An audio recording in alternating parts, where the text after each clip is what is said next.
kui meie räägime Noa-Rootsi ajaloolisest taustast, siis meie ei saa niimoodi võtta, et me näiteks eraldame Noa-Rootsi üksinda ja käsitleme seda, kuid me peame käsitlema osaliselt kogu selle terviku, millise ka Noa-Rootsi kuulub. Ja see on muidugi tervik kogu Eesti lääne- ja põhjarannikul ja saartel elanenud Rootsi rahvuste küsimus. Me teame, et siin Eesti põhjarannikul, läänerannikul ja saartel elasid rootslased. Tekibki küsimus, millal ja kunas siis need rootslased siia Eesti rannikule asusid. Selle kohta on mitmeid uurimised, praegugi veel uuritakse seda küsimust ja on ka valgustatud mitmelt küljelt, kuid päris nii kindlad andmed on võib-olla need viimased, mis nüüd uutel aegadel on fikseeritud. On arvamused, sealhulgas ka meie Nõukogude Liidu arvamused, oletused, et see Rootsi rahvus ja rootslased, kes siia asusid, et see on juurajast isegi enne seda, kui asustati Eestit ja Soomet. Enne seda, kui algas rahvaste ränne soome-ugri keeltkondades, et siis olevat juba rootslased elanud siin nende rannikaladel.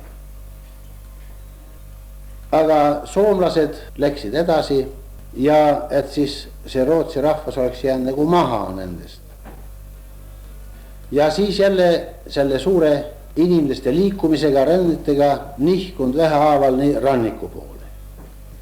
Teised aga tahavad, nii ütleme, tõestada, et see on mitte sellest ajast, vaid need pärinevad juba tol ajast, kui oli see idagootide ränne ja kui asustati Skandinaavia maad.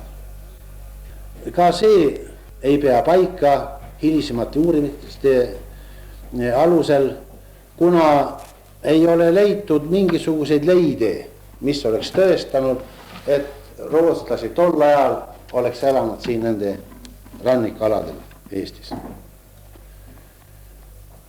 Väga huvitavalt üks sakslane, riigi antikvaar, rüütlite antikvaar Tallinnas, Karl, tema eesnimi oli Karl ja Russvorm. Tema andis välja ka ühe raamatu, esimese üks põhjalikuma raamatu Eesti rootslastest ja ta nimetas seda Aibofolke oder die Schweden an den Küsten Estlands und auf Runo. Tähendab saare rahvastik Eesti saartel ja rannikualadel ja ka Ruhnos. See raamat muidu käsitleb rootslaste asustamist hilisematele aegadele, viikinga ajastule. Ja see raamat oli muidu kahes osas ilmunud, väga pakk suur raamat, teda oli väga vähe saada. Sakslased tavaliselt, kes siin Baltikumis elasid, nemad olid seda endale hankinud, endale muretsenud, kuid rootslastel endal seda raamatut ei olnud, ta ise sakslane ka ja saksa riitlemaale, kelle ta seal seda tööd teostas, tema ka seda sõna andis ja isegi siin minul oli juhus seda raamatut kasutada ja näha ja lugeda baron von Rosenil siit saares. Temal oli seda. Ja sealt mina lasin pildistada õigemine kõik neid pilte, sest tal oli väga palju pilte seal sees ja eriti kõikidele rannarootslaste riietuse näiteks. Ja ma lasin neid pilte suurde, mul on osa nendest raamitud, nii värvis ja andsin Rosenile tagasi. Kus see raamat aga sai, kui Rosen ära kolis, seda ei tea, aga arvatavasti oli see sama raamat, mis kahjuks Tartu muuseumimees otsis siin leide muuseumile ja Rocca al Marale, oli käinud selles väikses majas, selle Mustsepa õue peal ja seal ta oli leidnud pool tagumise osa veel raamatus seal ära kasutamata ja see oli tal põues. Ta maksis Eesti ajal 100 kroonid ja nüüd muidugi on ta veel kallim, kui ta on täiesti ajalugu, aga teda pole olemas. Ja seal temagi räägib, et need eestlased pärinevad viikinga ajastust. tema tõekspidamisi kinnitatakse ka teiste uurijate poolt. Üks soomlane Karsten nimeline, tema on andnud välja ka 2 raamatut tegelikult, üks 1925. aastal, teine 51. aastal, uuemad. Ja seal tema ka nagu kinnitab Russvormi väited ja ütleb ka, et need on õiged. Aga tema siis lisandab veel nendele Russvormi väitedele seda, ta ütleb, et Russvorm võib olla väga pinnapealselt põhjendas selle ajastu, ta ei olnud leide ega alust, aga siis temal on mitmesugust leideid teinud, kaevanud palju ja on leidnud leide, mis just pärinevad peamiselt viikingajast, kuid samal ajal on ta ka leidnud just paadi ehituse alal, paadi kunsti ehituse alal leide ka siin Eesti rannikul. Ja see siis ja tema tõlgendab seda nii, et eestlased on olnud kontaktis varemaltki rootslastega kui viikingajal. Ja tema tahab seda aega viia enne meie ajastu viimasele 1001. poolele. Et tol ajal olevat see merendus juba käimas ja et üldse rootslased, skandinaavialased olid väga tublid meremehed olnud, siis asusid väiksemad kolonisaatorid ka siia Eesti rannikule, üksikud kolooniad. Ja nemad siis töötasid käsikäes siin pärismaa elanikkonnaga, kuid nad ei asustanud seda maad. Nad nii absorbeerusid hiljem Eesti rahvasse, kadusid nagu sinna ära ja sellega oli lõpp. Ja tema ka seostab siis selle asustamise momenti viikinga ajastuga. Me ju teame, et Skandinaaviamaade viikinglased, nad tegid oma retked idasse ja läände, röövisid ja läksid jälle talveks koju tagasi ja pidasid suurid pidustus ja pühi. Ja kevadel jälle tulid ja tegid need rannikualad puhtaks. Ja seda ka Johansen, üks norralane, kes ka siin Tallinnas on töötanud ka Rüütlite maja arhivaarina, on ka seda tõestanud, et tõesti uurinud, et see on tõepärane. Ja kartuses just nende röövretkide eest rannikalad kolisid tühjaks. Seal keegi ei elanud.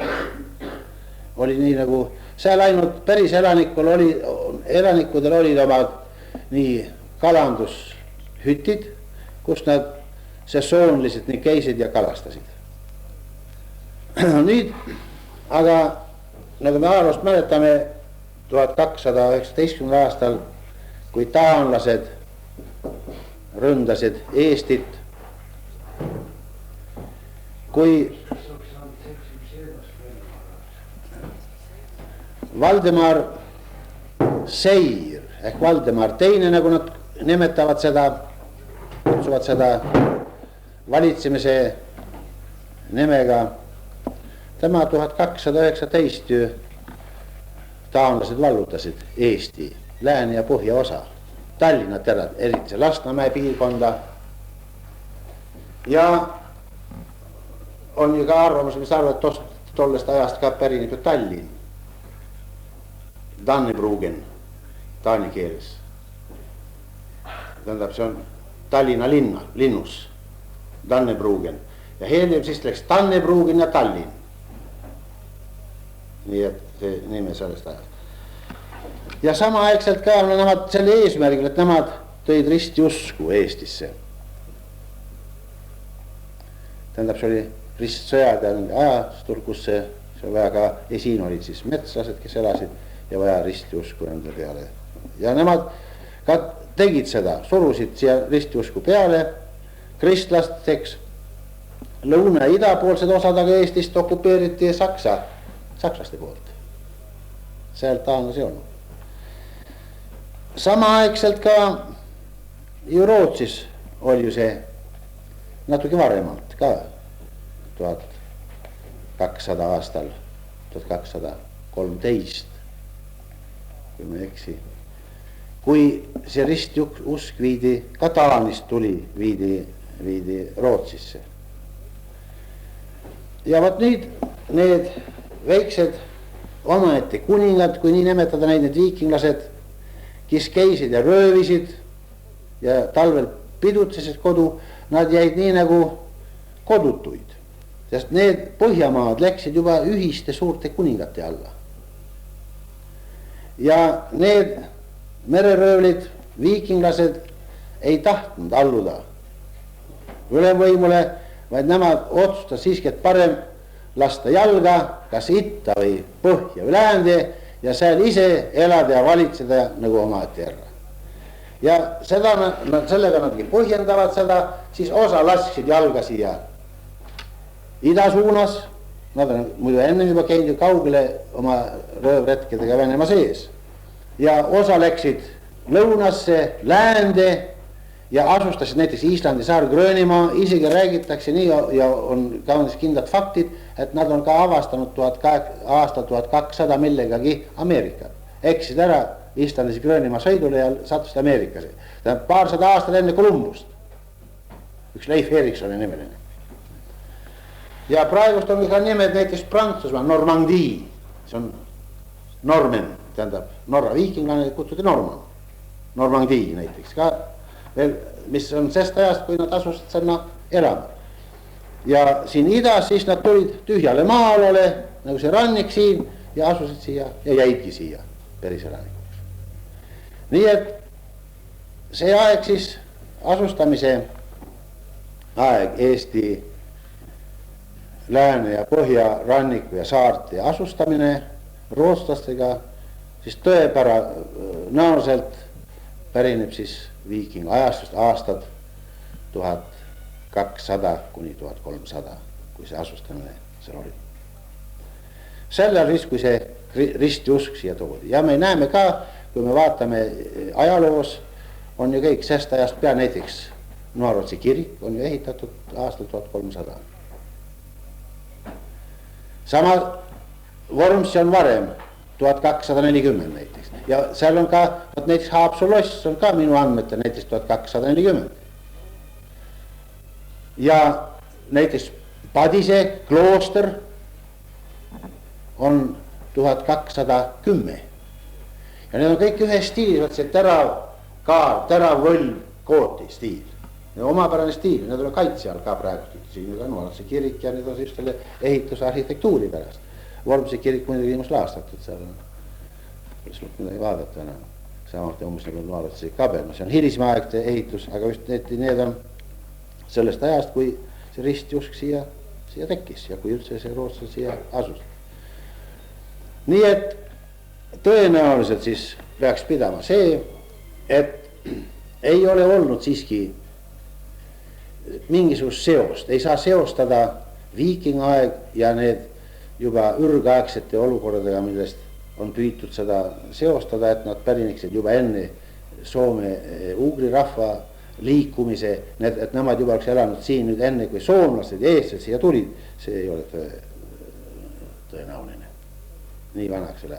Et need osa leide, mis on tehtud, et nad pärinevad küll sellest ajast, kui eestlased elasid siin, aga need on väiksed kolonisaatorid, kes on tulnud Rootsist ja asunud siis siia nende saartele elama ja need absorbeerused oli mitusada aastat tühja aja, kus üldse rootslased polnud ja siis asustati uuesti aastal 1200 kuni 1300. See on see kõik see tõenäosus, kõik see viimane uurimise tulemus nende asustamise kohtades siin nende saartele. Muidugi see küsimus ju veel uuritakse, see ei ole veel ju sellega veel lõppenud. Ja tol ajal muidugi oli see asustatud maana palju suurem, kui ta oli nüüd viimastel aastat enne seda lõppu, enne aastat 1943. Et on olnud aegu, kus rootslaste arv siin esialgsetel andmetel olevat olnud nii 30 000 ringis. kuna aga viimastel aastatel oli 8000 ainult. Russvorm, Karl Russvorm omas raamatus Aibufolki, mida ma nimetasin, tema just ka tol ajal, see on aastat 1860, kui ta seda kirjutas, tema tahtiski tol ajal juba anda selle raamatu nii nagu mingisuguse luigelaulu, et sellega tema arvas, et nüüd see roostlus sureb välja siin, see ajalooline asi, mis siin on olnud rootslaste osas, ja ta tahtis seda jäädvustada ja siis ta kirjutaski selle raamatu 2 osas. Kuid see olukord ei kujunud sääraseks, et ta rahvastik sai uue hoo ja suurenes isegi veel. No selle rahvastiku arvu kohta peab ütlema seda, et Hiiumaal oli olnud nii suur seal Rõige piirkonnas ja seal, kus on praegust see Majaka piirkond Hiiumaal, Rõiks kutsusid seda, seal on olnud 200 perekonda, 200 talu. Ja Hiiumaal elunud rootslast ja 1200 oli olnud omal. Ja ulatus isegi siia lõunasse, Matsalu laht näiteks siin all ja näiteks Ridala kirik. Seal on ka nimelde Rootsi külad ja just asjad, mis ka pärit, seal on ka rootslasi elanud. Ja siis siia ida poole, väga kaugele peale poole Tallinna ei ole ulatunud, kuid kõik siin all, need saared, mis on, siin Hiiumaa ja Osmussaar, Pakrisaared, Naissaared, need on kõik rootslastega asustatud olnud. Siis need maa-alad siit päris, tähendab Kinnismaa, rannikala, siit Matsalu lahest kuni Tallinnani, siia juurde ka kõik need nõvad, Vihterpalud, Kurksid, täiesti Rootsi asuvad. Nii et see oli väga laialdane, kuid selle Rootsi rahva vähenemine, see tol aegadel, see oli mitmed suured põhjused, mis seda vähendas. Väga palju surid, näiteks nende suurte 4 aastate jooksul, mis olid. Ja need suured 4 aastad on olnud 1687. aastal näiteks, kus Nuarootsi poolsaare, näiteks siin, just kui võtma need andmed, on surnud üle 500 inimese selle valla pealt või mis ta siis tollal nimetati selle piirkonna peal siin. 4. Ja 1710 kohe peale selle surid üle 1000 inimest, 1800 inimest selles suures katkus. See Nuarootsis. Siin oli 2400-500 inimese ümber Nuarootsi poolsaarel. Ja nendest olid siis katkuga ja näljaga surnud, ka muidugi osa loomulikku surma, 2300 ringis. Nii et mitmetes külades ei jäänud üksikud järele. Samuti ka Vormsis. Mõnes külas ei jäänud üks inimene järele. Mõnes kohas 2-3 inimest. Nii et Rootsi rahvaarv reduseerus tohutult peale aasta 1710. Räägitakse ju praegust veel nende aegadest, et see katk olevat käinud ühe väikse halli riides riietatud mehe kujul ja torkanud keppiga peale inimesele ja siis ta, kelle ta torkas peale, see suri. Inimesed põgenesid ju metsa, pakrimehed näiteks olid jooksnud metsa, et teda mitte kätte saada, aga seal ka ta otsis neid üles ja torkas oma keppi. Ruhnulased olid viskanud ta merre, kui nad läksid. Aga uuesti roninud paati ja seal ka tappis. See on legend muidugi, mida inimene on juba niivõrd haige, siis sa näed igasugust asja. Ja surevus oli niivõrd suur, et ei jõutud matta inimesi.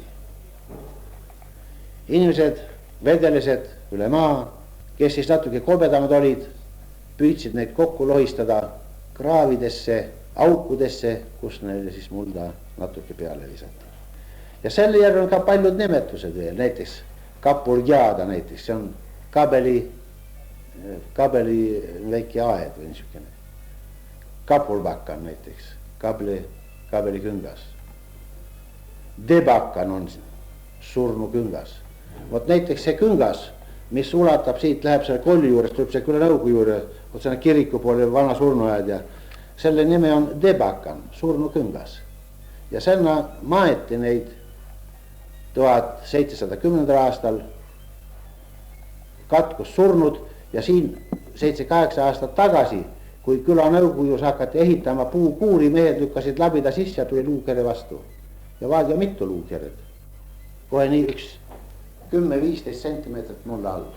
Nad viskasid selle kinni, seda uuriti ja see on pärit muidugi sellest ajast, sellest nimedest. Debakan tähendab selle surnuküngas, mis, ja seal on öeldud, ajaloo materjal näiteks on uuritud, seda olen vaadanud Uppsala rahva arhiivis, seal seisab andmed, et see küngas Paslepa küla ja kiriku vahel, see oli Debakan ja see oli matuse paig selle katku ajal, kus nad said ainult natuke mullaga kaetud surnud, kes enne olid.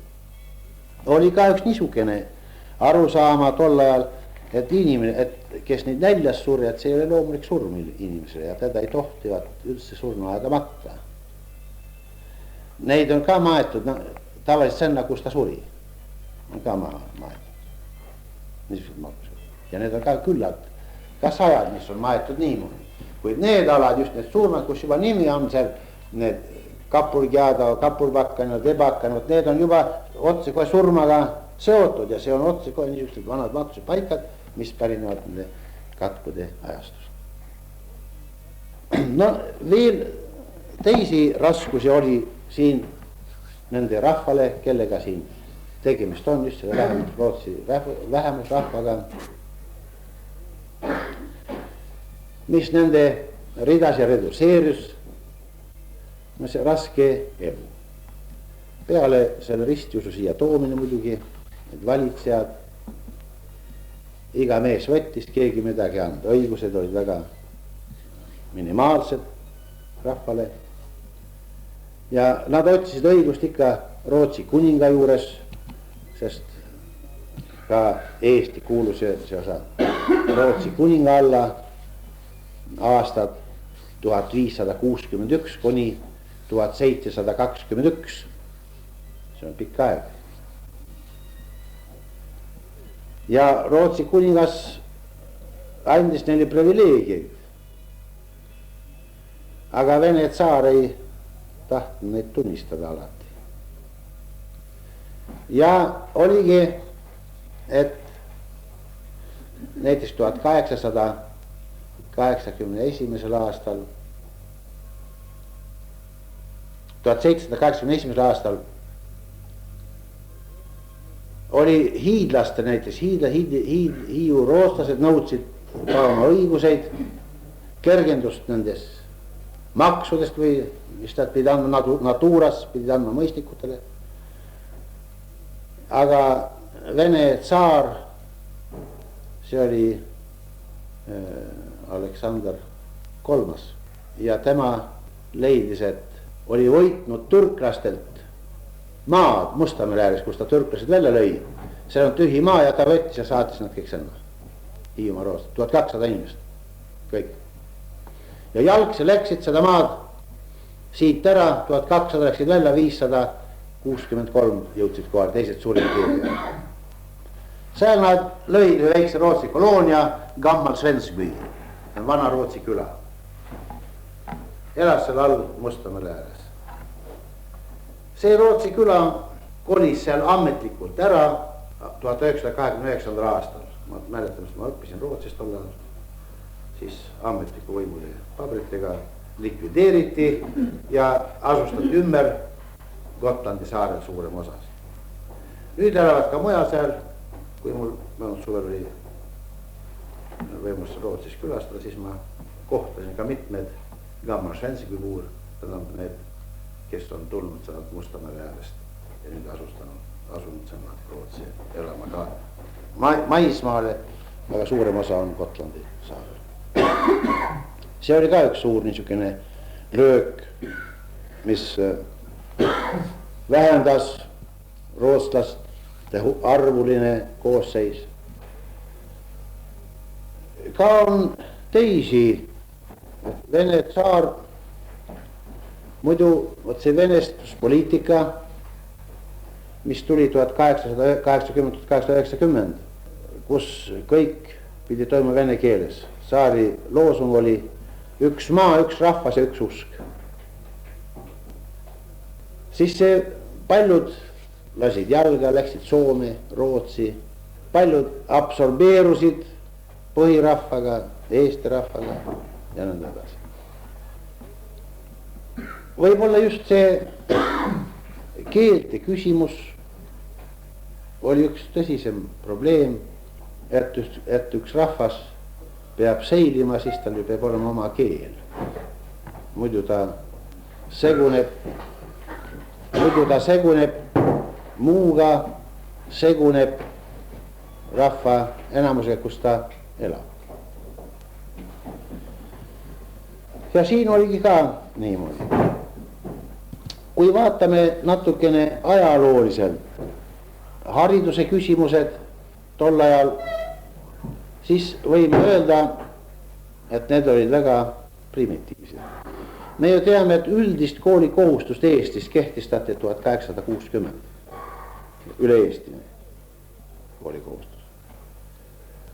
Kuid ka varem olid ju koole olemas mitmesuguseid. Esimene kool, mis asustati näiteks siia rootslaste hulka, see oli 1650 ja see oli Noa-Rootsis, Paslepas. Ja see oli nõnda nimetatud Kretskuula ehk Kreisi kool. See oli ainult siis niisuguste kõrgematele töötajate lastele, kes niisugust juhtivat osa hoidis enda käes. Ja oli ka siis tahtmine olnud, eriti kirikuõpetajate poolt, et avada koole, kus ka iga lihtinimene saaks õppida. Ja olevat ka lubatud avada 1691 aastal, kuid sellest ei tulnud midagi välja, see jäi avamata. Läksigi üle 100 aastat, teisi kooli ei tulnud, kui ainult oli see sama Paslepas eksisteeriv Kreisi kool Paslepa külas. Ja siis 1781 aastal avati nõnda nimetatud pühapäevakoolid rootsluse piirkondades. Siin oli siis õpetajaks olid kirikuõpetajad. Et üldrahvas sai siis käia koolis ainult pühapäeviti. Ja peab ütlema muidugi, see oli nii kui rahvusküsimusena võttes väga oluline, sest õppekeel oli rootsi keel kõikides koolides. Ja olgu, et distsipliinid või ained oli väga vähe, need 4 ainet oli ainult.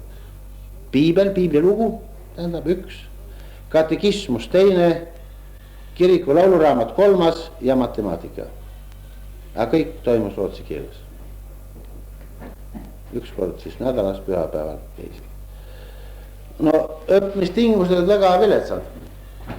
Ja nii ruumid kui ka üldse õpetajaskond muidugi, kirikuõpetajas, me teame, et kui kirikuusk toodi sisse juba 1200-1300, siis pidi ju tol ajal juba 1700 olema kirikuõpetajate külluses, kes võisid seda teostada, aga kooliõpetajatest oli puudus. Ja see häda oli, et kõik lapsed ei saanud korraga koolis käia, siis käisid nii alternatiivselt. 1 nädal näiteks käisid tüdrukud, teine nädal käisid poisid. Sest internaadid ei võimaldanud nii palju mahutada, kuidas seal vaja oli. Ja nii siis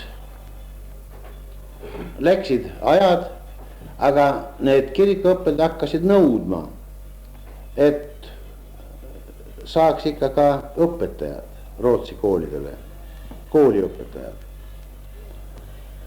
Ja nad pöördusid Stockholmi selle riigi piiskopkondade poole. See usklike käes oli peamiselt see hariduse küsimus. Ja aastal 1773 saadeti Rootsi siia 3 õpetajat. Üks läks Vormsi, üks Riguldi ja üks Nuarootsi. Nuarootsi tuli Toreen ja tema asustas kohe 1773 aastal ühe kooliõpetajate seminari Paslepa mõisa. Österblom tema tegitas Vormsis ja tal praegust mälestuskivi veel pealkirjaga seisab seal endise kiriku mõisa, maha pannud kiriku mõisa õue peal. Mälestuseks Österblomi, kes ka õpetajana tuli ja organiseeris haridusküsimus Vormsis aastal 1773. Ja niisiis see hariduse töö hakkas minema, muidu juba enne seda, kui need Rootsist tulid, olid kirikuõpetajaskond juba avanud koole. Esimene kool Pürksis, nii nagu nimetada algkool, avati Pürksis aastal 1665, tähendab 105 aastat tagasi, kui võtta Pürksi kooli praeguse aega. Et kõik koondame need koolid kokku Pürksi kooli ja siis Pürksi kooli haridus on 105 aastat, ma arvan, siin Pürksi osa. Ja esimene kool noal, see oli Paslepas, 65 aastal, 67 avati Riguldis. 1767.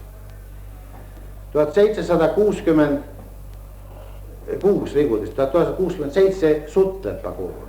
Mitte see, mis nüüd seal on, vaid see oli seal Vanakülas seal, kus Timmermann kuskil elab seal vana mõisa juures. Ja Österby kool avati 1768. 102 aastat tagasi.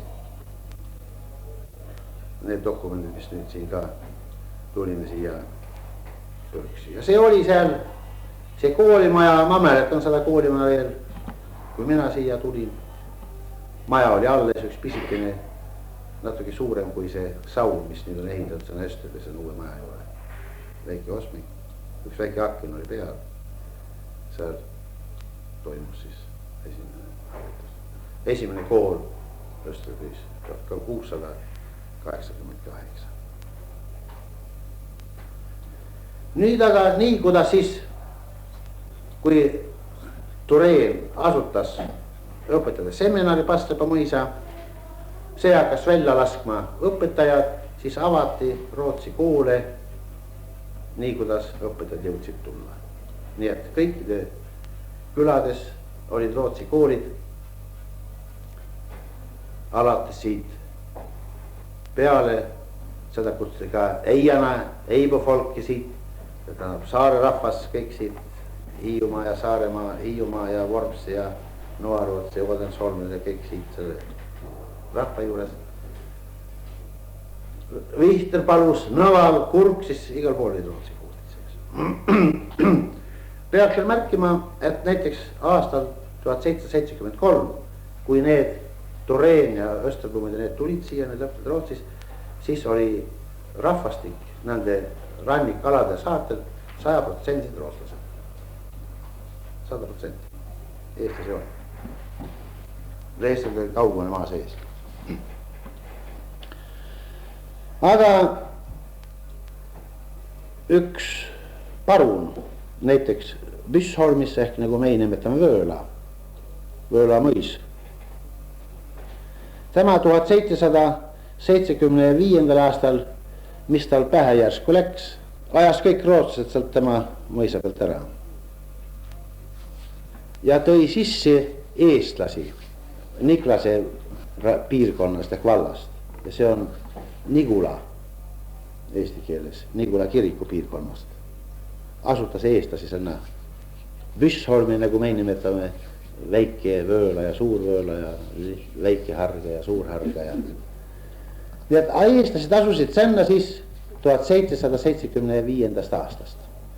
Siis juba hakkas vähenema, tähendab ka sel teel rootslaste arv. Osa läksid jälle Soome, Rootsi, osa läksid Eestis, kus jäid, osa läksid mõni teiste rootslaste sekka. Ja nii vähenes see osa. No see veel sellega ei piirdunud, ehk siis juba hakati rohkem ka poliitikat ajama selle segarahvuse kasuks ja hiljem tulid ka mõned perekonnad eestlasi Österbüüsse, tulid Pürksi ja ka Kulani kui palju. Nii et kui võtame aastad siis 1775 ja võtame aasta, kui mina läksin näiteks ütleme 100 941, siis oli pooleks 50% kumbki. Kui Pürksi kool 30 aastal avati näiteks siin Pürksis, Österby algkool suleti, siis oli 50% õpilastest. Eestlased 50% rootlased. Segakooli. No koolid, need juba uue maailma, need olid 6-klassilised koolid, aga need eelmised koolid, mida ma märkisin, mida siin siis need õpetajad Tureen hakkas organiseerima, need olid 3-klassilised. Ja ka just see ainete vähesus oli. Ja väga kurb oli pilt just 1890 aastatel, kui see venestuspoliitika, kui Vene tsaar keelas ära igasuguse rootsi keele õppimise, nagu ma nimetasin, üks rahvas, üks keel. Ja rootsi koolides tuli õppida kõik vene keeles. Raskus oli suur, ei olnud inimesi, kes oskas vene keelt. Ja mis sa siis veel õpetad? Kadus välja õpetatud, nii kuidas tolleajaline õpetamine oli, tähtsus. Sest seal nemad ju rootslased ei õpetanud vene keeles, nad õpetasid rootsi keeles. Aga saar keelas neid üldse minna õpetama. Kõik Rootsis siin on elanud tolle ajal, rootslased saatis minema, mingi koju. Aga vene keelt tuleb õppida, siis sõjast vabanenud vigased soldatid, kes oli sõjas vene keele kuidagi ära, neid pandi kooli õpetajateks. Aga õpetaja, kes oli valmis õpetajaks, tema ei saanud õpetada, sest ta ei osanud vene keelt. Ja see oli, sellega need koolid tegid suure vähja käiku. 3-klassilised koolid olid kõik tolle, 3 klassi. Ja seal tuli ka käia, nagu ma ennem nimetasin, just nagu ma ütlesin, Esterpa kool näiteks, Pastapas pangi parem, ma olen 100 kooli ka näinud, see oli ka püsiv. Kuni minu ajane näinud seda maja, seda enam on olemas. Ta oli siin kuskil, kus Klaanberg elab ja selles lõigus kuskil, ma mäletan, ma väike posi, kui isaga käisin. Ta oli üks väike majakene, umbes sama suur kui see Esterpa oli. Tagurpidi läks rootslaste olukord. Ja see viis ka selline, et paljud rahvas jälle rändasid välja, Soome ja Rootsi, eriti Gotlandi saarel juba tolle ajal. Haridust ei saanud, elutingimused olid äärmiselt rasked. Iga mees nõudis,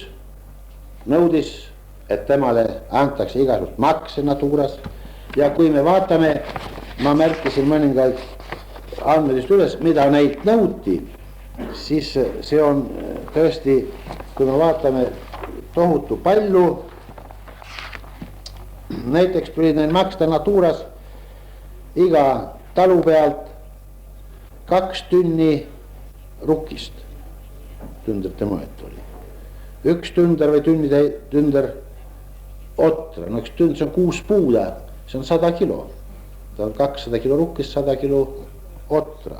400 kilo, kui võtame kilodes nüüd, see on 1/4 tünder kaeru. Põhku 10 kubu tuli anda valitsejale. Pool koormat heina. 8 sülda puid. Süllad, üks süld on veel 2 ruumi. 8 tünni kapsaid, näiteks sellest ajast on, et kapsaaiad räägitakse ja kapulgjääd ja kapsa, vot siis tuli kasvatada kapsast. Igaks lihavetiks tuli anda iga talun pealt 2 muna härrale, 2 kanamuna. Iga lehma pealt 3 naela võid, looma saadustest 10. tuli anda, ütleme, valitsejad. See oli palju. Aga endal pidi ka midagi jääma. Kui vaadata veel seda, nende makse ja üldse, kui jätame seda hariduse küsimuse võib-olla pärast veel kord puudutame seda, siis põhitulundusallikas siiski siinsetele rootslastele oli meri ja loomakasvatus. Nagu ma mainisin, et juba vanast ajast ka on leiusi, mis just laeva ehitusest leiti ka Eesti aladel, nad on sealt poolt tulnud. Aga kalaga nad on tegutsenud pidevalt. Ja ka siin Noarootsis minu ajal, ja ma mäletan enne Nõukogude korda kehtestamist, siis iga mees ju püüdis nii palju kala, kui ta ise tarvitas. Ega müügiks suurt ei olnud, ainult Einbi mehed ja kused surmad ka nad püüdsid ka müügiks kala. Aga iga mees, tal oli omad püünised, omad paadid ja püüdis nii palju kala, kui ta tarvitas. Ja isegi vanades kirjades ka, ütleme, kui siin mõisaeg oli, on mitmel pool kinnitatud see nende kalanduse ja püük, et parunid nõudsid 1/10 kalast. Eestis nad olid väga liberaalsed ka, nad ütlesid, et no, et see, mis teil endal üle jääb, seda andke meile. Aga pärast siis panid 10 kalast nendele tuli anda.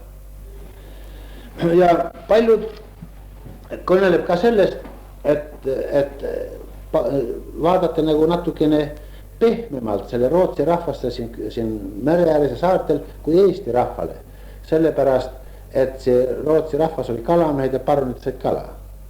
Peale selle veel loomakasvatuses, eriti see Rootsi rahvas siin mereäärtes, nemad karjakasvatused panid pealuu.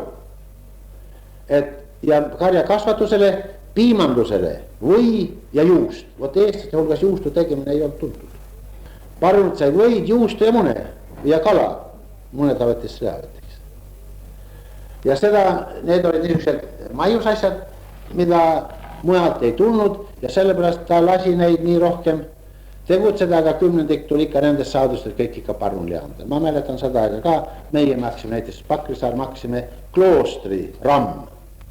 Oli selle nimi, seal tegid peine muidugi ja seal maksid kõik need maksed ja 10 näiteks loomadest, mis sul oli, tuli kõik anda, saadist 10 ja ka loomadest 10, oli see 10 lammast, 1 läks mõisa, 10 lehma, 1 läks mõisa.